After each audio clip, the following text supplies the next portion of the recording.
Es un gusto volver a visitaros otra vez. Después de tiempo nos hemos ido viendo cíclicamente. Espera, que no se me escucha. Nos hemos ido viendo cíclicamente con el tiempo y ahora había pasado la pandemia en medio, entonces por eso algunos no nos conocemos, pero es una buena oportunidad volver a vosotros. Voy a aprovechar, si me ponéis... ¿Sí? Vale, muy bien. Utilizo este. ¿Me ponéis la presentación que tenía? Sí, ya está. Perfecto, estupendo. Voy a aprovechar que Ana me daba paso y Ana me decía, ¿puedes contarnos algo acerca de tu ministerio? Esta vez no os voy a contar del movimiento de la Osana, esta vez os voy a contar acerca de aquello que toma más tiempo en mi ministerio, que es el GBG. ¿Qué es GBG? GBG es una parte de un movimiento más grande que se llama los Grupos Bíblicos Unidos. Los Grupos Bíblicos Unidos trabajan en una cantidad de espacios importantes, sobre todo trabajamos en los institutos, en las universidades y con todos los profesionales para ayudarles a relacionar su fe con el lugar en el que están. Pásadme la siguiente diapositiva. Mirad, una cosa muy importante, la misión se hace en equipo. Y vosotros sois un equipo para la misión. Sois un equipo que cada lunes, cada martes, cada miércoles va a la misión del lugar donde Dios le llevó. Por lo tanto, no vais solos, vais con el apoyo de toda la iglesia. No solo sois iglesia el día que estáis aquí reunidos el domingo por la mañana, sois iglesia cuando estáis dispersos en vuestros lugares de trabajo. Mañana la iglesia estará en todas partes de esta ciudad, estará impactando la ciudad de una manera increíble. Hoy somos la sal metida dentro del salero, mañana seremos la sal esparcida por toda la ciudad trayendo renovación. Pasamos al siguiente. Nada, que no se decide a pasar. ¿Le ha gustado la diapositiva esta?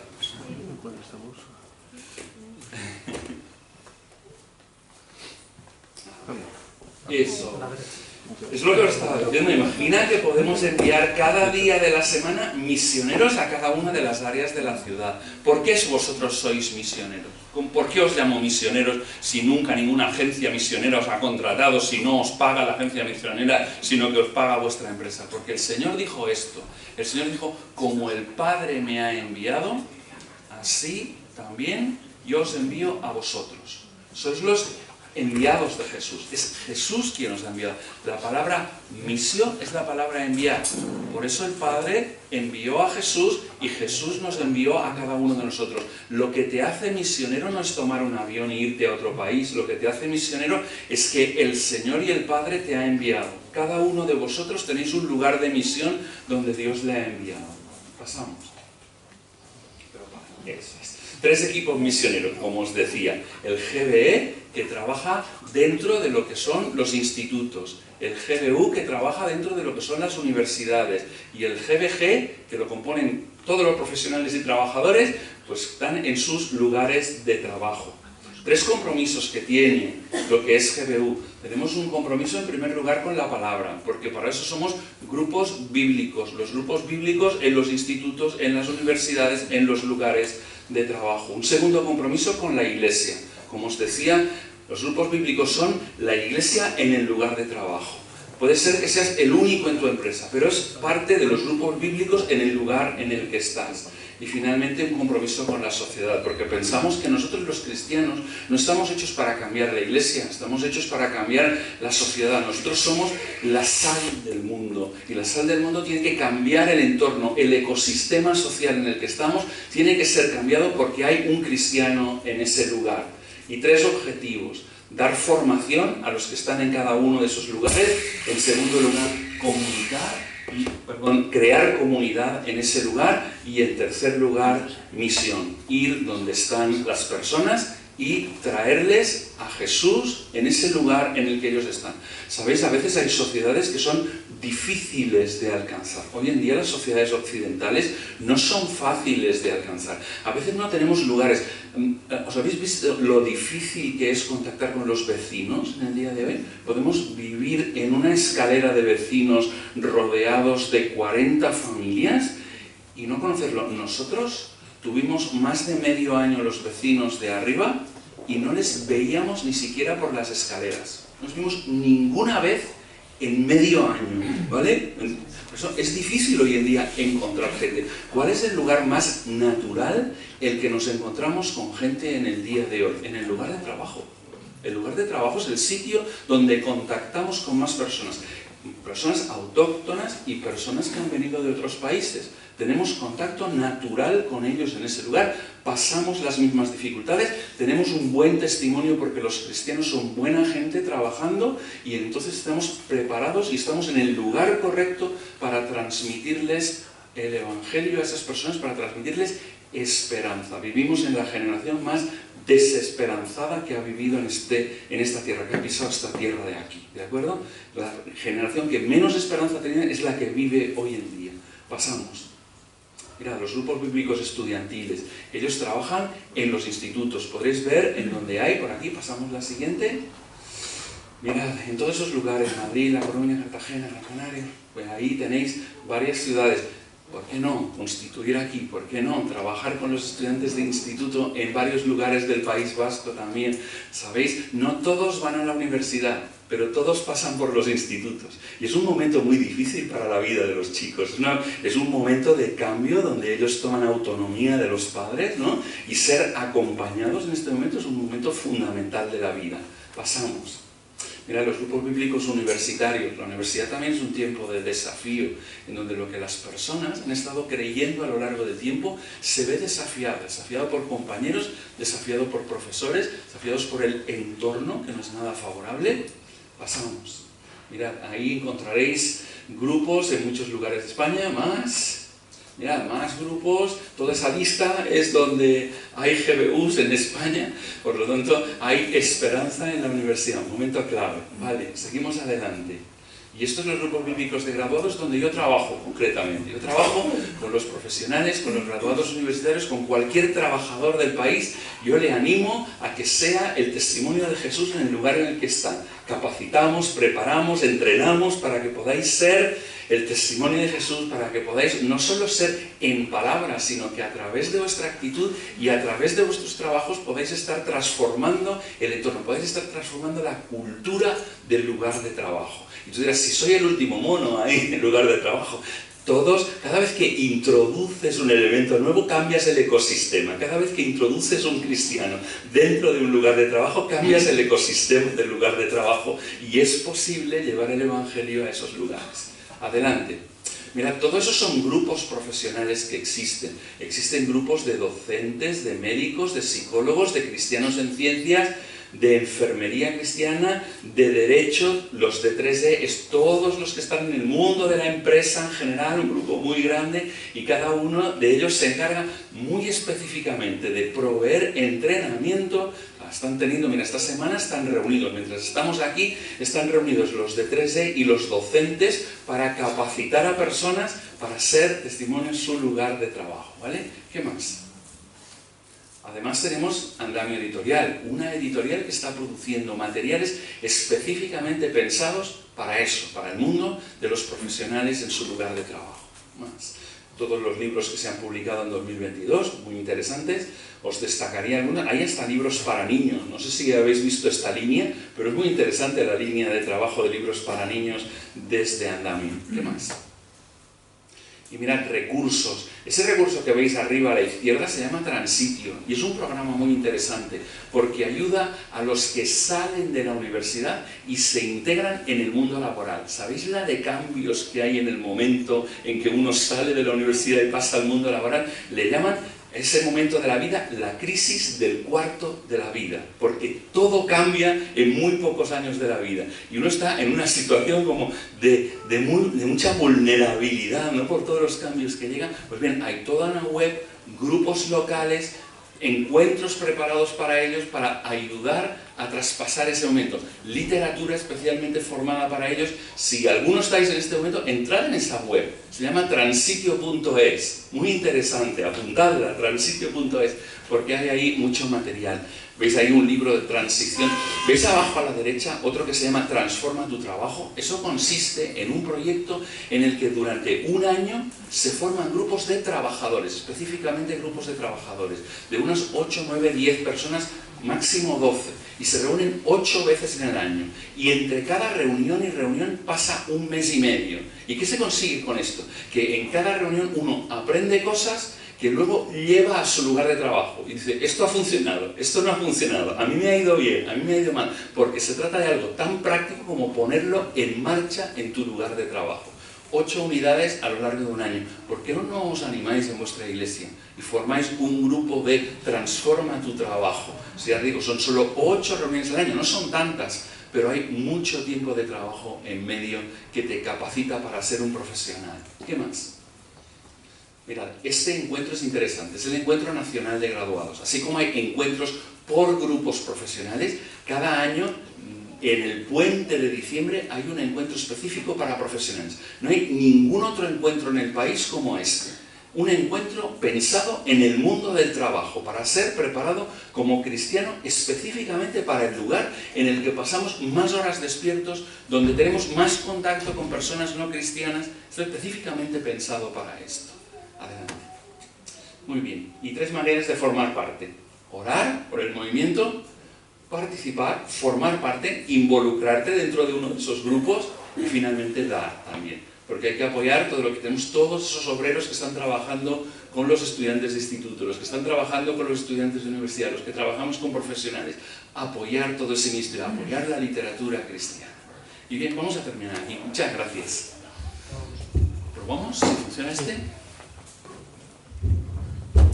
Vale. Vamos a ver si ahora sí.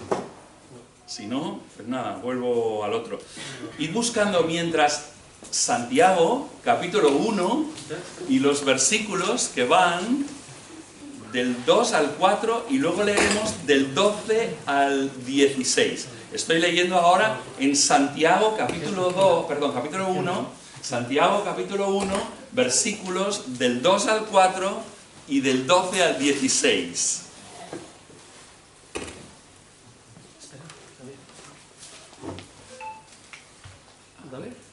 ¿Sí? ¿Pruebo? A ver si funciona. Yo voy leyendo la Biblia, ¿vale? ¿Me escucháis a mí? Tenéis la Biblia vosotros también. Yo puedo proyectar la voz, entonces no hay problema.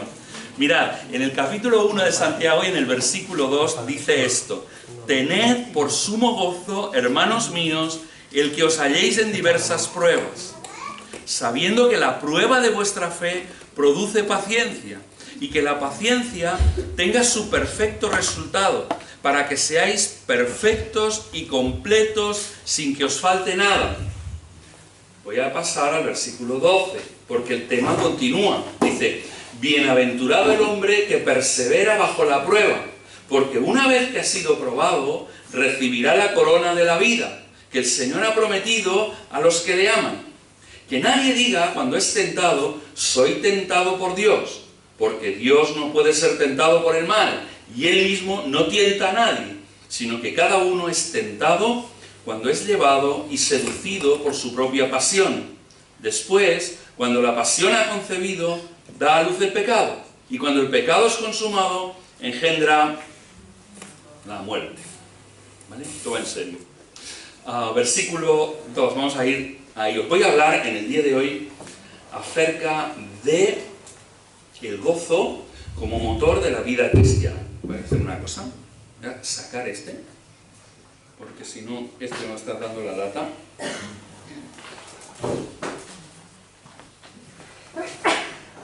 Voy a tomar este otro. Vale. ¿A dónde va Dios? ¿Qué pretende Dios? ¿Qué es lo que Dios está haciendo? ¿A dónde me está llevando? ¿A dónde está llevando mi vida Dios? A veces no lo entiendo. A veces Dios va por un lado y trae a mi vida experiencias, situaciones, circunstancias que yo no tengo ni idea de por dónde va. A veces siento como si Dios me estuviera abandonando. A veces siento como si en los momentos más duros de la vida Dios no estuviera ahí. Dios se hubiera ido en esos momentos. A veces parece que camino con alguien en la vida cristiana, que hay alguien a mi lado que va todo el día, pero cuando llegan las situaciones de tormenta, de crisis, de dificultad, solo veo unos pasos, no veo los otros, solo veo unos pasos ahí. Dios se ha ido en esos momentos difíciles de la vida, ¿no? No sé dónde está Él, ¿no? ¿Qué es lo que pretende en esos momentos. Y a veces nos parece que Dios no tiene interés en contestarnos en esos momentos de la vida, que Dios no tiene ni siquiera el interés de decirnos por qué nos está llevando por ahí. Dios, dime algo, háblame en esas situaciones que no soy capaz de entender, que no soy capaz de explicar. A veces estoy como aturdido en la vida y no puedo saber qué es lo que Dios quiere hacer. Mirad, a veces los cristianos nos parece que Dios no quiere hablar con nosotros. Y Dios ha querido hablar con nosotros desde el principio. Nosotros solo tenemos conocimiento de Dios porque Dios ha querido revelarse. Y Dios ha querido revelarse desde el principio para decirnos qué está haciendo, a dónde va, qué pretende con nuestra vida, y eso es parte de lo que está diciendo en estos versículos que encontramos en Santiago capítulo 1. La pregunta es, ¿qué quiere Dios? ¿Dónde me está llevando Dios? Y mirad, por ejemplo, el final del versículo 4, porque el final del versículo 4 te está diciendo dónde va Dios, qué pretende Dios, qué es lo que quiere de tu vida. Perdona, parece que hoy tenemos problemas con el sonido. Vale, mirad, en el versículo 4 al final, dice que lo que pretende es esto: para que seáis perfectos y completos sin que os falte nada. Esto es lo que quiere hacer Dios con tu vida. Dios está tratando de llevarte a la madurez. Dios está tratando de llevarte al carácter completo, para que seáis perfectos y completos. Cuando la palabra de Dios utiliza la expresión perfectos, no quiere decir sin fallo alguno, no quiere decir que sois impecables. Nadie es impecable, nadie es perfecto, solo Dios es perfecto. Pero está hablando de otra condición que sí que uno puede adquirir, que es la condición de la madurez. Es la condición entre ser un niño, ser un bebé o ser un adulto en todas sus fuerzas, en todas sus capacidades. Y Dios quiere llevarte a ser un adulto espiritual, a que no pases toda la vida siendo un niño espiritual, una persona que no tiene criterios, una persona que se balancea, que cualquier situación de la vida puede tumbarle, sino que Él quiere hacerte fuerte y sólido. Es en este sentido que habla aquí de ser perfectos y completos sin que os falte nada. Dios está construyendo en ti un carácter distinto. Dios está construyendo en ti el hombre perfecto. Hay solo un hombre perfecto. No hay más que uno en toda la Biblia. No hay más que uno en toda la historia de la humanidad. Y ese hombre perfecto es Jesús. No ha nacido otro que sea perfecto. Todos los demás somos seres faltantes. Somos seres a los que nos falta un montón. Y nosotros estamos siendo llevados a ser como Jesús. Nosotros estamos siendo llevados por el Espíritu Santo. Él está construyendo en nosotros la persona de Jesús. Esto es donde va el Señor. Cuando tú no entiendas qué es lo que el Señor está llevando a tu vida, qué es lo que el Señor permite que venga a tu vida, qué circunstancias vienen a ti, tú tienes que entender a dónde va Él, porque Él quiere que lo sepas. Él no quiere que lo ignores. Él está construyendo el carácter de Cristo en ti. Esto es un proceso que se llama discipulado. Esto es un proceso en el cual Él te lleva a que tú le sigas a Él, le copies a Él, imites a Jesús y seas cada día más como Él. Porque esto es un proceso que ni siquiera lo haces tú, el proceso. Ni siquiera es por tu propio esfuerzo. La parte más importante del discipulado es lo que el Espíritu Santo está haciendo en ti. La palabra de Dios habla de el fruto del Espíritu. Y el fruto del Espíritu está definido por 9 caracteres. Mirad que no dice los frutos del Espíritu, que a veces nosotros leemos una cosa y entendemos otra. No dice los frutos del Espíritu, dice el fruto del Espíritu. Porque esas 9 características son las características del fruto que produce el Espíritu cuando está en una persona, y no es otra cosa que el carácter de Jesús. Dios está construyendo en ti el carácter de Jesús: amor, gozo, paz, paciencia, bondad, benignidad, dominio propio, fe, fidelidad. Esto es lo que Él está produciendo en ti. Por lo tanto, cuando tú no entiendas qué, tienes que saber claramente que Dios te está llevando por ahí. Eso es lo que Él está haciendo en tu vida. Tenemos una segunda pregunta. Decimos: Señor, ¿y cómo lo vas a hacer? ¿Cuál es tu procedimiento? ¿Cuál es el modus operandi de Dios, ¿no? Para hacernos como Jesús. También está ahí contestado en esos versículos que hemos visto. Mirad, justo un poquito antes, el final del 3 y el comienzo del 4, dice, la prueba. La respuesta es esta, la palabra se llama la prueba. La prueba de vuestra fe produce paciencia. Y la paciencia ha de tener su perfecto resultado. Por lo tanto, el método, el medio de Dios es la prueba. La prueba de vuestra fe que produce paciencia, y la paciencia tiene un resultado perfecto. La estrategia de Dios son las pruebas y las dificultades. No hay nada más esperable en la vida que vengan pruebas y dificultades. No son casualidades ni coincidencias de la vida. No es algo que tuviste mala suerte. No te levantaste hoy y tuviste un mal día. Los cristianos vemos nuestras vidas afectadas porque hay un Dios que permite circunstancias que están todas ellas guiadas a producir en nosotros el carácter de Cristo. Dios está tratando de hacernos maduros. No hay pruebas que no vayan a ser aprovechadas por Dios. A veces son circunstancias, ocurren, pero son circunstancias que Dios está permitiendo porque Él tiene un propósito dentro de nosotros. ¿No es obvio que maduramos muchísimo más en las situaciones de dificultad que en las situaciones de bondad? He visto caer cristianos a lo largo de mi vida. He visto caer uno tras otro, pero ¿sabéis lo que les ha causado la caída? Casi nunca ha sido los momentos de dificultad.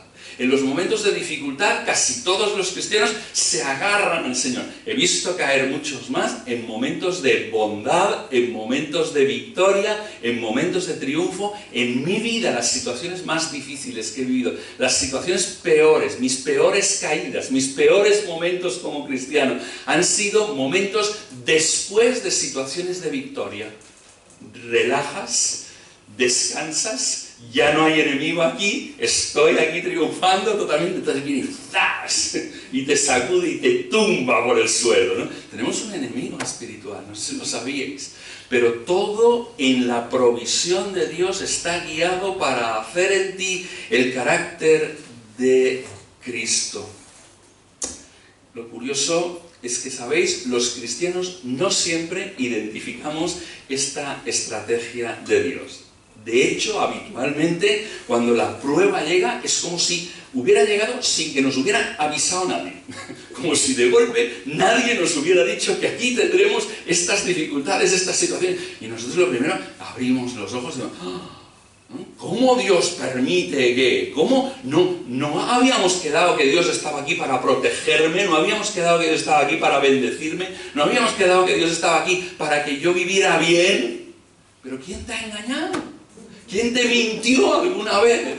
¿Quién te engañó de esta manera tan miserable? Porque la palabra de Dios jamás promete que no tendrás dificultades. Yo he leído a mi maestro decir, en este mundo tendréis aflicción. Yo lo he leído esto, ¿no? ¿Lo habéis leído del maestro decir, en este mundo tendréis aflicción? Pero yo he vencido al mundo. Eso también lo dice, ¿entendéis? Eso está ahí, eso es la continuación del versículo. Pero jamás dice, no tendréis dificultad, yo os protejo, tranquilos que no os pasará nada. Esto no lo dice nunca, pero a nosotros siempre nos pilla de sorpresa.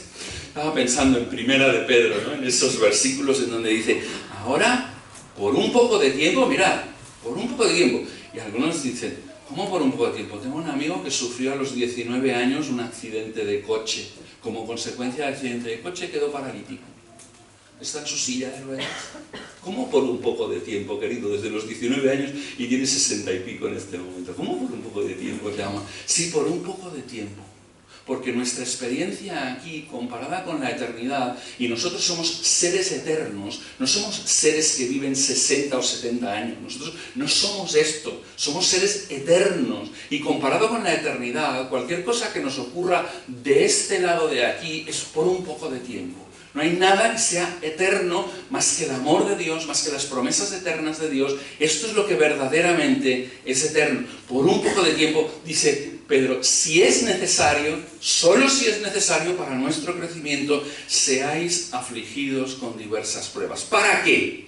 La prueba de vuestra fe, más preciosa que el oro que perece, aunque probado por fuego, sea hallada que resulta. O sea que eso produce un resultado. ¿Y cuál es el resultado? Resulta en alabanza, en gloria, en honor, en la revelación de Jesucristo. El día que Jesucristo se revele, eso resulta en alabanza, en gloria, en honor.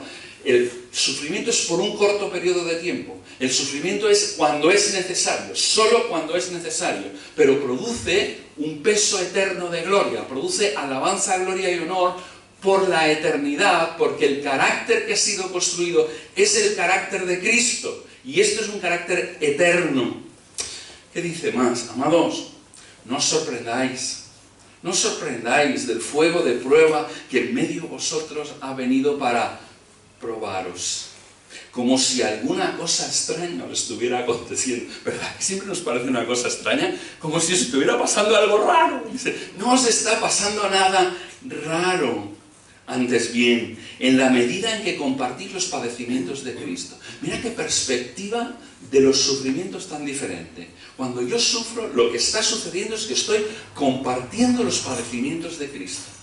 Estoy padeciendo como Él, estoy padeciendo con Él, estoy padeciendo para Él. Eso tiene que ver todo con Cristo, lo que me está sucediendo, ¿no? Para que también en la revelación de su gloria, otra vez la perspectiva eterna, en la revelación de su gloria os regocijéis con más alegría, con muchísima más alegría. Sin embargo, muchas veces sentimos que Dios nos ha fallado, que Dios nos ha dejado, que Dios se ha ido en esos momentos. ¿Has pensado alguna vez que cuando solo ves unas pisadas no son las tuyas y no son las de Él? ¿Has pensado alguna vez que en esos momentos difíciles de la vida, cuando te parece que Él te ha dejado solo y que solo tus pisadas se ven en la arena de la playa, son las suyas que te está llevando a cuestas? ¿No lo has pensado nunca esto? Porque a veces pensamos que Dios nos ha abandonado y no es eso, no es eso. Algunas cosas que podemos afirmar sobre las pruebas. La primera es, mira bien, porque esto es interesante, soy yo quien necesita la prueba y no Dios. Soy yo quien la necesita y no Dios. Dios no envía pruebas a mi vida porque Él no sepa algo que no puede saber de mí y que solo va a saber a través de las pruebas. No es Dios, Él sabe si yo voy a resistir o no esa prueba. De hecho, nunca me va a enviar una prueba y una tentación que yo no pueda resistir, ¿vale? Pero Él sabe cómo soy yo. ¿Sabéis? Quien no sabe cómo soy y si lo voy a resistir o no soy yo. Soy yo, no tengo ni idea. Y yo necesito saber en qué situación estoy, en qué momento estoy, de qué estoy hecho, si soy de verdad o no soy de verdad. ¿Entendéis? Y Él envía esas situaciones. Pensad en la prueba con Abraham. La prueba con Abraham es una pasada, esa prueba con Abraham, porque Dios le dice, te voy a dar herencia, te voy a dar descendencia, te voy a dar tierra, te voy a dar de todo. Y Abraham pasa los años y ni tierra, ni descendencia, ni herencia, ni nada. Y llega un momento en donde finalmente él, ya sabéis que primero se las apaña como para tener un hijo porque ayuda a Dios. Somos muy peligrosos cuando queremos ayudar a Dios a cumplir sus promesas. Muy peligrosos. Pero entonces él finalmente dice, no, ahora Dios le da uno a través de Sara. Dice, en Sara te será llamada descendencia, ¿vale? O sea, y él ya lo tiene. Dice, bueno, no es mucho, no es demasiada descendencia tener uno, ¿vale? No es una cantidad enorme, pero por lo menos tengo uno, ¿no? Y entonces Dios le dice, vale, coge a tu hijo. Y es muy curioso, pero parece Dios tener mala memoria. Dice, coge a tu hijo, tu único. Dice, ¿cómo tu único? Tengo dos. No. En cuanto a la línea de la descendencia, de la herencia, solo tienes este. Por lo tanto, coge a tu hijo, tu único, y ofrécelo. Dios. ¿Por qué? Dice, Dios puso a prueba a Abraham. ¿Por qué puso a prueba a Abraham? ¿Es que Dios no sabía lo que pasaría con Abraham? Por supuesto que lo sabía. Dios no tenía ninguna duda cuando le puso a prueba. Pero Abraham no sabía lo que pasaría. Abraham aún no sabía si amaba más la promesa que el Dios de la promesa. ¿Qué es lo que nosotros amamos más? ¿Las bendiciones de Dios o el Dios de las bendiciones? Porque a veces estamos con Dios porque Dios me bendice, porque Dios trae cosas buenas a mi vida, porque la cosa está mejor con Dios que sin Dios, porque sin Dios las cosas no me irían tan bien. Pero al final, ¿qué es lo que tú quieres? ¿Qué es lo que tú amas? ¿Las bendiciones que te da Dios o el Dios de las bendiciones? ¿Y si Dios no te diera eso? ¿Y si Dios te quitara todo lo que tú piensas que son las bendiciones de Dios? ¿Y si Dios no se manifestara visiblemente? ¿Qué es lo mejor? ¿Qué es lo que Dios ama? Necesitamos la prueba. Yo necesito la prueba para saber a quién amo realmente. ¿En dónde está puesta mi gozo? ¿Dónde está puesta mi vida, ¿no? ¿Dónde está depositada mi vida? ¿Sabes? Hay una frase que me gusta, es una frase cortita, que dice: la prueba comprueba. La prueba comprueba. La prueba comprueba de qué estoy hecho. La prueba comprueba si mi fe es genuina, es real, es una fe de la fe que salva, una fe de aquellas que sostiene a la gente a lo largo de toda la vida y me lleva a la presencia de Dios y me lleva a la gloria de Dios. Una segunda cosa sobre la prueba. La prueba produce paciencia. Hemos dicho, la primera cosa es que la prueba está hecha para mí y no para Dios. La segunda cosa es que la prueba produce paciencia, dice aquí la Escritura, ¿no? ¿Sabéis? Hay cosas que solo se obtienen una vez uno ha experimentado una herida. Para sacar resina de un pino, tienes que hacer una herida, un corte en la corteza del árbol, porque si no, la resina no se obtiene.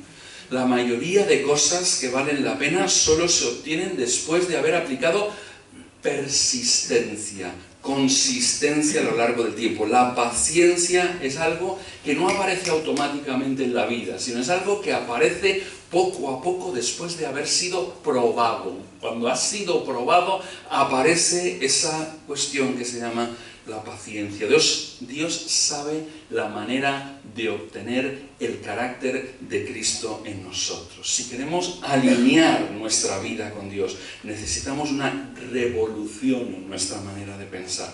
Y esa nueva forma de pensar no solo afecta a la evaluación de las experiencias de la vida, sino afecta a nuestras expectativas espirituales. Es como si nos hubiera enseñado una cosa, que la santidad, la victoria en la vida espiritual vendrá solo. Yo me siento y alguien las producirá por mí sin que yo haga absolutamente nada. Y en cierta manera es sentido. Yo no hago absolutamente nada, pero Dios sí va a hacer. Dios va a traer todas las circunstancias para producir. Y claro, eso va a poner en cuestión lo que yo creo de Dios. ¿Sabéis? Lo peor de la prueba no es la situación en sí. Y las situaciones en sí pueden ser muy chungas. Las situaciones en sí pueden ser muy difíciles, muy complicadas, muy difíciles de sostener, de pasar. Son muy amargas las situaciones. Pero, ¿sabes? A veces lo peor de la prueba no es esa situación en sí, sino es el silencio de Dios. Es cuando te parece que Dios se ha ido, que no le importa aquella circunstancia, que Él no oye, que Él no escucha, que Él no está ahí, que Él no está implicado en eso, ¿no? Esa situación, cambiar la manera de pensar, cambiar la manera de sentir, comenzar a entender el propósito, dónde Dios va, qué es lo que quiere con mi vida, dónde está yendo Dios, es fundamental. A estas alturas, muchos de vosotros tenéis que pensar, estamos a las 13:04 y decís, Jaume lleva aquí más de un cuarto de hora hablando, nos ha prometido hablar del gozo como motor de la vida cristiana y solo habla una y otra vez del sufrimiento, de la prueba. Este se ha equivocado de mensaje. Cuando puso ahí el título al mensaje, hizo un copiar y pegar de otro que tenía por ahí y resulta que nos está hablando solo de sufrimiento cuando ha prometido hablar del gozo. ¿Dónde está el gozo en esta historia, verdad? Está en el versículo que no he leído hasta ahora. ¿Os habéis dado cuenta? Os he leído los versículos de atrás para adelante. ¿Os daba cuenta que he comenzado por el 4 y que luego he leído 3? Pues nos falta el 2. Porque sin el 2 toda esta historia estaría incompleta. Mirad lo que dice el 2. Porque a mí me parece muy curioso lo que dice. Tened por sumo gozo. Aquí aparece el gozo. Tened por sumo gozo. ¿Qué es el sumo gozo? El gozo ¡buah! ¿No? El gozo mayor, el mayúsculo, el más bestia de todo, el gozo que no le falta nada. Tened por sumo gozo, ¿qué es lo que tiene que producirme sumo gozo, no? Y aquí dice, el que os halléis de diversas pruebas, esto tiene que producirse sumo gozo. Perdonad, hermanos, yo, del Barça como soy, el gozo a veces me lo produce el día que ganamos la Liga, la Copa, la Champions, y lo ganamos todo. Esto es sumo gozo, ¿no? Entonces, o otras circunstancias en la vida que sean para vosotros. Imaginaos que el Bilbao gana todo esto, el Atleti, o sea, esto sería una barbaridad, ¿no? ¿Qué es lo que produce el sumo gozo? No estaba preguntándolo, ¿no? ¿Qué es eso? Y aquí Santiago parece como que se le ha ido la olla, porque fijaos lo que dice, tened por sumo gozo el que os halléis en diversas pruebas. Yo cuando estoy en diversas pruebas no estoy ahí pegando saltos, no sé vosotros, sino cuando estoy en diversas pruebas, Dios, que termine pronto esto, por favor, que termine pronto. Incluso los salmistas, ¿os habéis acostumbrado a entender la pregunta de los salmistas? ¿Habéis visto que los salmistas nunca preguntan por qué le viene la prueba? Ni siquiera para qué. Los salmistas preguntan una cosa. Los salmistas preguntan, ¿hasta cuándo? Esto es lo que preguntan los salmistas. Dice, acuérdate, por favor, señora, acuérdate que soy solo barro. Que el día que pases por aquí otra vez, soy solo como una hierba. Ya no estoy el próximo día que pases por aquí. Soy como una florecilla de esas del campo que desaparece completamente, ¿no? Acuérdate que tened por sumo gozo el que os halléis en diversas pruebas. Y lo que nos está diciendo aquí es que la manera en la que respondas a la prueba va a hacer que tú crezcas en Dios, que aquello se convierta en motivo de crecimiento espiritual, que te vuelvas más como Cristo, y la manera en la que respondas te puede derribar al suelo, te puede tumbar. Si habéis visto en el versículo 12 que hemos leído antes, hablaba de la palabra prueba. Y dice en el versículo 12, ¿qué pasa con las pruebas? Dice, tened por sumo gozo, hermanos, y dice, espera, estoy en el 12, me he liado. Aquí dice, bienaventurado el hombre que persevera. Es bienaventurado, feliz, le va bien al hombre que persevera bajo la prueba. Porque una vez ha sido aprobado, recibirá la corona de la vida que el Señor ha prometido a los que le aman. Es decir, hay pruebas que cuando tú las recibes con sumo gozo, de la manera en la que tú lo recibes, te convierte en alguien digno de una corona. Te convierte en alguien que crece, que avanza, que multiplica. Pero mirad lo que dice en el versículo 13. Porque el versículo 13, en lugar de hablar de prueba, utiliza la misma palabra pero con otro significado. Dice, que nadie diga cuando es tentado, esa es la misma palabra que prueba, soy tentado otra vez por Dios, porque Dios no puede ser tentado tercera vez y Él mismo no tienta a nadie. La misma palabra se traduce de dos maneras. Porque depende de cómo tú recibas la prueba que viene de parte de Dios, eso va a ser prueba que te va a hacer crecer, que te va a hacer ser, va a hacer un gigante espiritual, alguien digno de la corona. O va a hacer alguien que va a ser tentado, caído, las mismas situaciones. No son situaciones diferentes. He visto a personas con la misma situación, exacta situación, crecer, multiplicar, hacerse grande como cristiano, ser más semejante a Cristo, y la misma situación, he visto a gente que las tiraba por el suelo, que los aplastaba la misma situación. Y la situación tiene que ver en cómo yo recibo las pruebas que vienen de Dios. ¿Qué hago con las situaciones que Dios manda a mi vida? Si yo soy capaz de recibirlas con gozo, trabajaremos el concepto del gozo, ¿vale? Si soy capaz de recibirlas con gozo, me va a hacer crecer, si no me va a derribar. 2 puntos a tener en cuenta sobre el gozo como motor de la vida cristiana. 1. Motores que tiran y motores que no tiran. Mi primer coche de gasoil, ¿vale? Mi primer coche de gasoil era un coche de gasoil. Sabéis que ahora hay coches de gasoil que si turbo, que si common rail, que si yo qué sé. No, era un coche de gasoil. Listo. ¿Qué es lo que sucedía?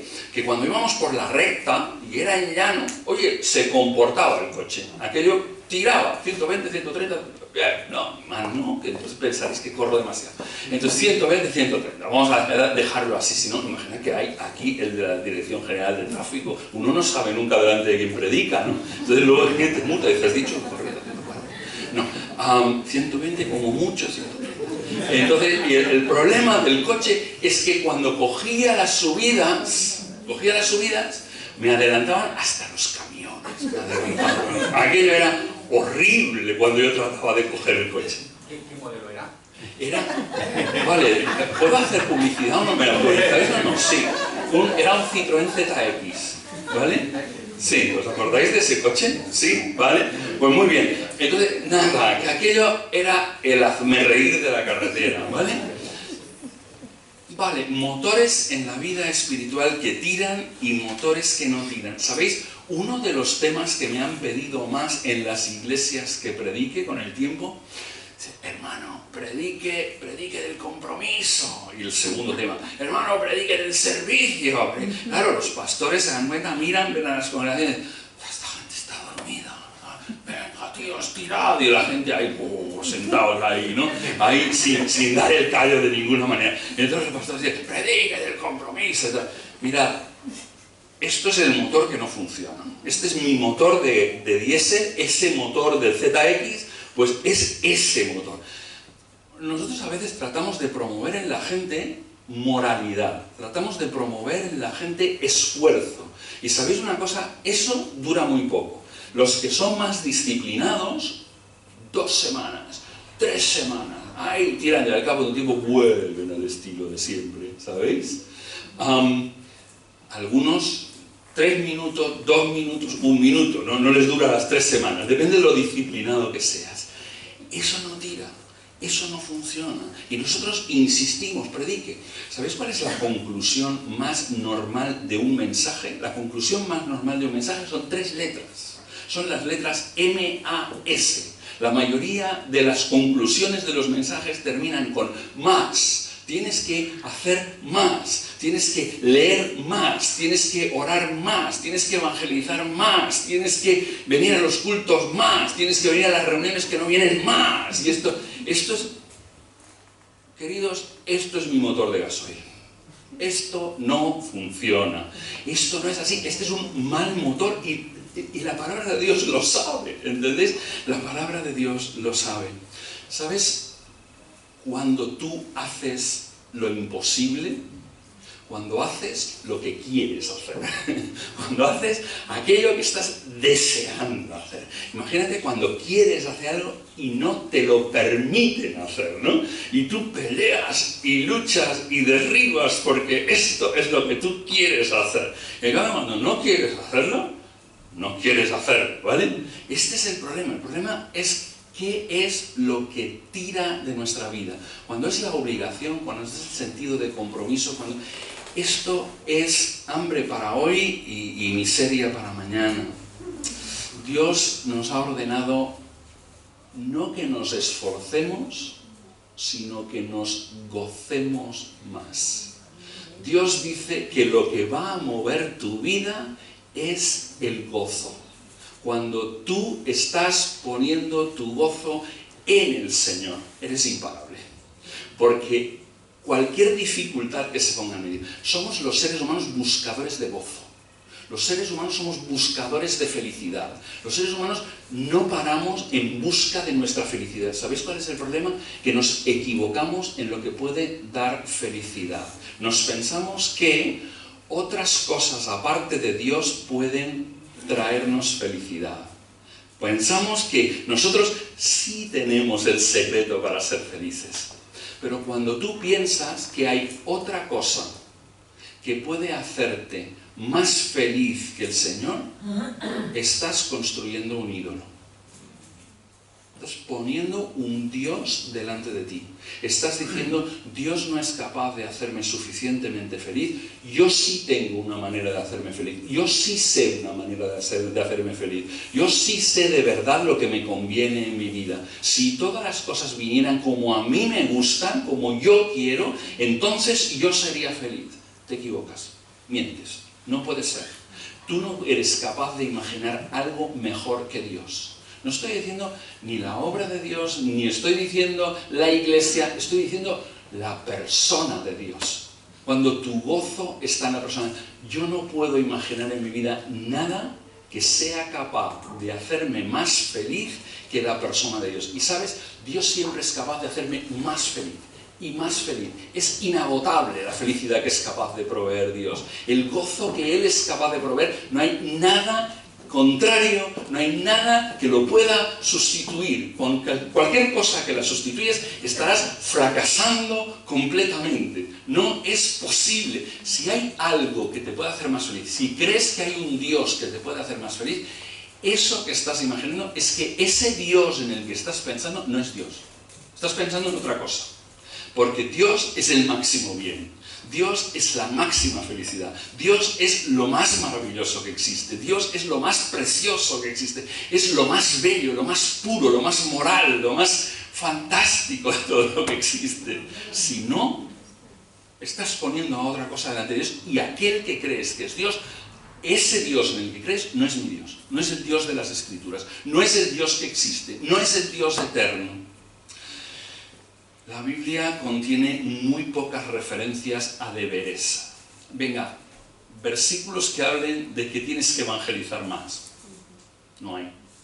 ¿Sabéis? No hay versículos animando a la evangelización en la Biblia. No hay versículos, casi no hay versículos diciendo que tienes que leer más la Biblia. Casi no hay versículos, sí, hay bastante, diciendo que tienes que orar más. De esto sí, la Biblia te empuja a orar. Casi no hay versículos diciéndote que tienes que venir más al culto. Todos recordamos uno, ¿no? No dejando de congregaros, como algunos tienen por costumbre, ¿no? O sea, no, esto no funciona así. No es por más obligación. Pero cuando tu gozo está en el Señor, cualquier cosa que quiera detenerte y pararte...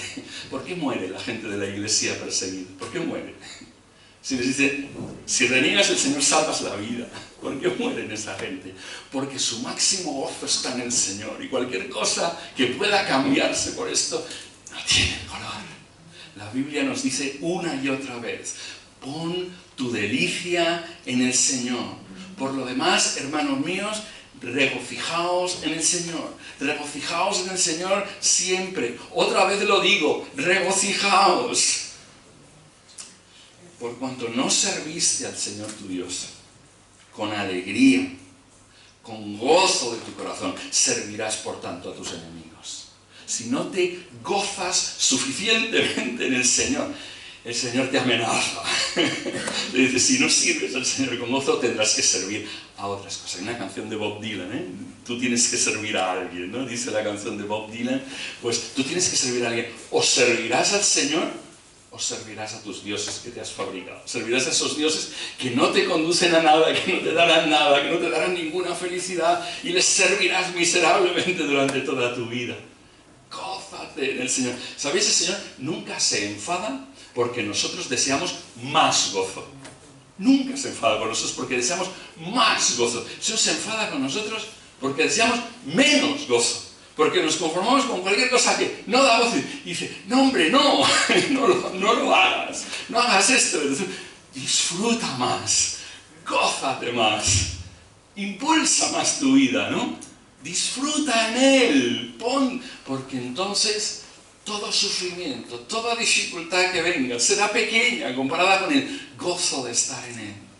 Termino con esta idea. No estoy diciendo por último, termino con esta idea que es la segunda idea acerca del gozo. Si algunos dirán, ha prometido terminar, y lleva más de 2 minutos sin terminar. No.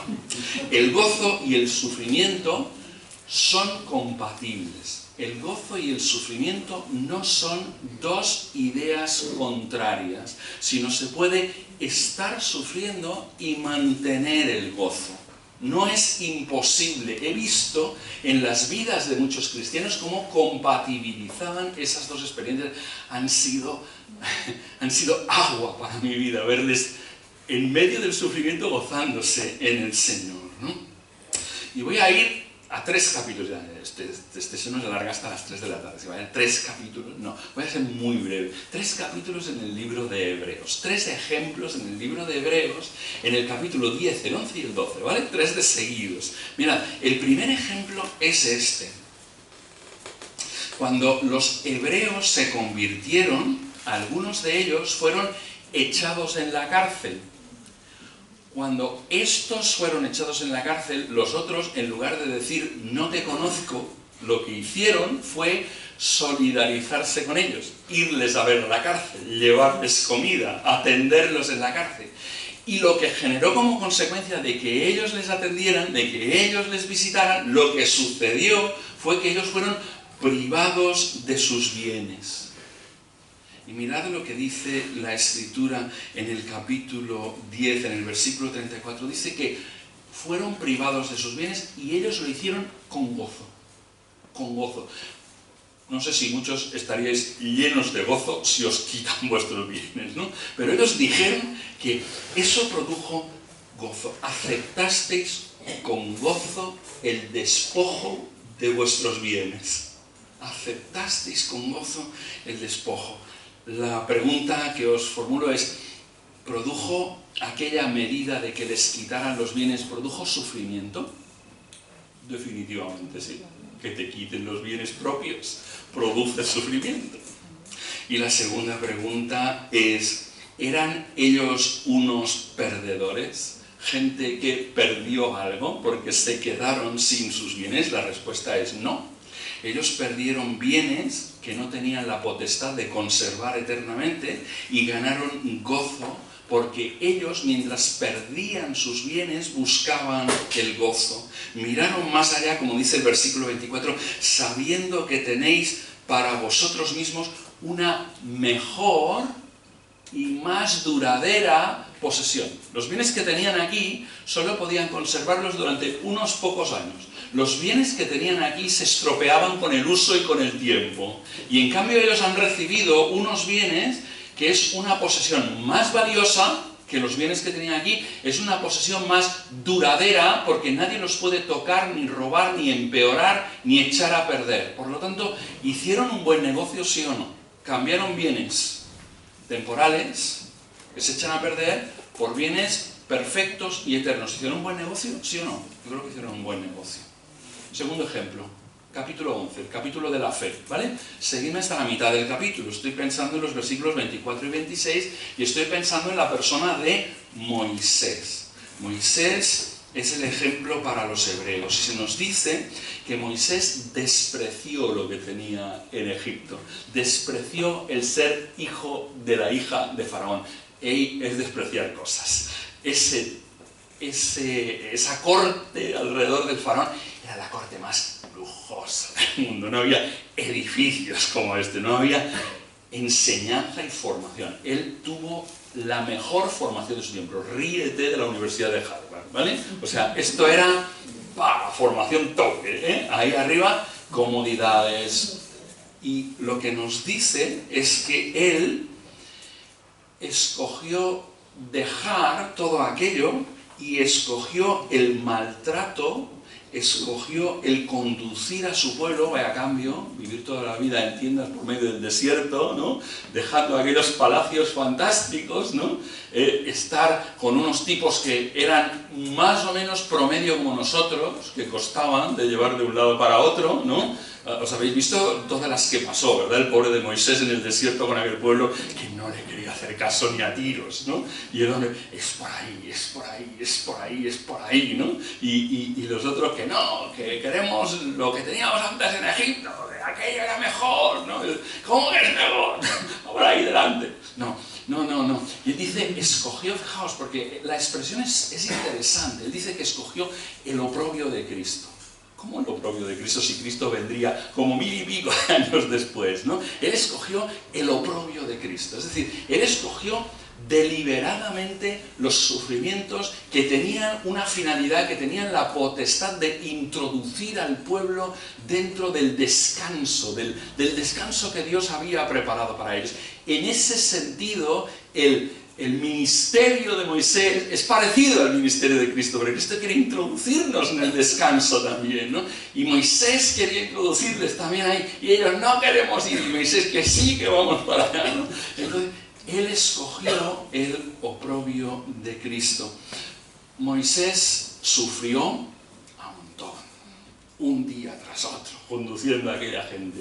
Moisés hizo un mal negocio, cambió las cosas que tenía en el palacio, los mejores, para escoger aquello. Dice la Biblia que no. ¿Y sabéis cuál era la razón por la que él continuó? Dice, porque tenía la vista puesta en el galardón. O sea que Moisés era un buscador de gozo. Moisés era un buscador de gozo. Decía, no, lo que hay ahí, el galardón, es fantástico, es increíble, es buenísimo, vale la pena pasar todas las circunstancias. Una vez, casi termino con esto, una vez, sabéis que Livingstone se perdió, se perdió, él no estaba perdido por los demás, ¿no? Los demás no lo encontraban y mandaron a Stanley a buscarle en medio del Congo, ¿no? Y lo encontró, y se lo llevó otra vez, y él tiene un famoso discurso en la Universidad de Oxford. Y cuando él llega a la Universidad de Oxford, él dice, no me tengáis pena, no me tengáis pena. Dice, yo he entregado toda la vida por un montón de cosas que no tenía la capacidad de retener. Y en cambio, he obtenido a cambio cosas que no tenía ninguna posibilidad de ganar. No me tengáis pena. Yo he hecho un gran negocio, dijo Livingstone, ¿no? Es fantástico. Tenía la vista puesta en el galardón. Termino con un último ejemplo. Capítulo 12, versículo 2 de Hebreos. Mirad, en ese capítulo 12, versículo 2, ya no tenemos ni siquiera los hebreos, ni siquiera tenemos a Moisés. Quien está en el capítulo 12, versículo 2, es Jesús. Es nuestro Salvador. Es Él. ¿Y sabéis lo que dice? Dice una cosa muy curiosa el capítulo 12, el versículo 2, que Jesús fue a la cruz por el gozo. Que lo que empujó a Jesús a la cruz fue el gozo. Por el gozo puesto delante de él soportó la cruz, dice. Por lo tanto, lo que impulsaba a Jesús a ir al momento más cruel, porque lo peor de la cruz no eran los clavos, queridos. Lo peor de la cruz no era ni siquiera la vergüenza de estar ahí expuesto. Lo peor de la cruz era que el Eterno, que había estado en comunión eterna con el Padre, con el Espíritu Santo, de golpe tenía que sentirse solo y apartado de esa relación eterna que siempre habían mantenido. Y Jesús estuvo solo en la cruz por ti y por mí, ¿entendéis? Esto es fantástico. Pero lo que empujó en ese momento tan complejo de la vida a Jesús fue el gozo. ¿Y sabes quién es el gozo que le empujaba? Eres tú el gozo que le empujaba. Eres tú, es verte a ti eternamente, es salvarte a ti. Tú eras el gozo que llevó a Jesús a la cruz. ¿Entiendes? Esto es fuerte, esto es poderoso, esto es eterno. ¿Qué mueve la vida? ¿Qué es lo que mueve la vida? ¿Qué motor moverá tu vida? El sentido de compromiso que salgas diciendo, mañana sí evangelizo. Mira, evangelizar a veces es como ir al dentista, queridos. Sabemos que tenemos que hacerlo, pero es lo último que pensamos hacer. No, queridos, esto tiene que ver con la cruz, tiene que ver con el gozo eterno, tiene que ver con llevarnos ahí delante, lo que os mantendrá en forma. Lo que Dios quiere conseguir con nosotros, ¿qué es? ¿Lo recordamos? ¿Qué es lo que Dios quiere conseguir con nosotros? Hacernos como Jesús. ¿Cómo se consigue hacernos como Jesús? ¿Cuál es el camino? La prueba, la dificultad, el sufrimiento, las situaciones que pasamos aquí. Pero ¿cómo haremos que esas situaciones no nos tiren, no nos derrumben por el suelo, sino que nos levanten, que nos lleven a ser gigantes en la fe? Si recibimos las pruebas con sumo gozo, ¿vale? Si recibimos las pruebas diciendo, Señor, esto es mejor que lo que yo tendría aquí. Lo que tú estás trayendo a mi vida es mejor que lo que yo tendría aquí. Os dejo con ese pensamiento. Espero que el Señor os conduzca y os dé gozo en esta semana.